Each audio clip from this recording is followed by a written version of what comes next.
God's people had lived in Babylon for 70 years. Then King Cyrus, the king of Persia, took over Babylon and let them go home. Some of God's people went home to Judah, but some of them stayed in Babylon. Nehemiah stayed and worked for the king of Persia. One day, some men came from Judah. Nehemiah asked, "How are God's people in Jerusalem?" The men had bad news. "The people are in trouble. The walls around Jerusalem are broken down and the gates are burned down."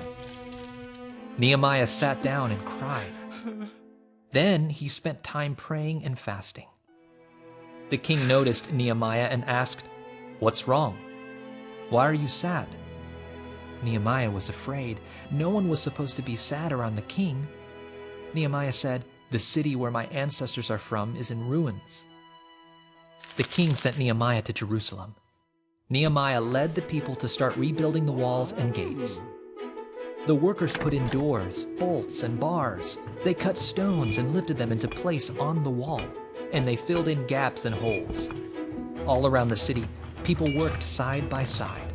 Soon, the wall was half as tall as it had once been. But not everyone was happy that Jerusalem's walls were being rebuilt.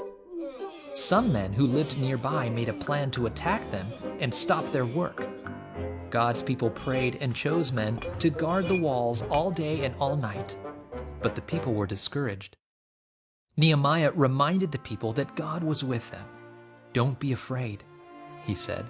"God is great and powerful. Be ready. If our enemies attack us, God will fight for us." Enemies could threaten God's people, but they could not make God's people stop building. Their enemies were not in charge of rebuilding the wall. God was. So God's people went back to work.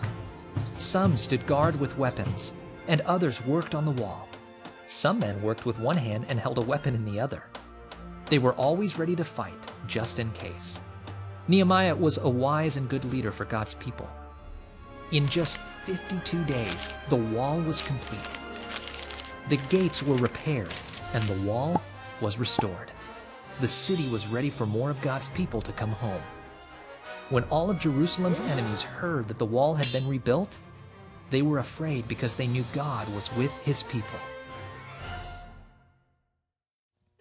Nehemiah led the people to rebuild the walls around Jerusalem to protect them from their enemies.